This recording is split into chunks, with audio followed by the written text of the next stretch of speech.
Did you know the Nara deer aren't kept in a zoo?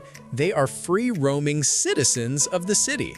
They nap on sidewalks, cross pedestrian crossings, enter temple grounds, and even hang out inside some souvenir shops.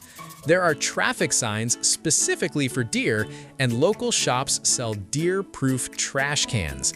Officially recognized as a national natural monument since 1957, they have more freedom. In Nara, humans are the guests, the deer are the locals.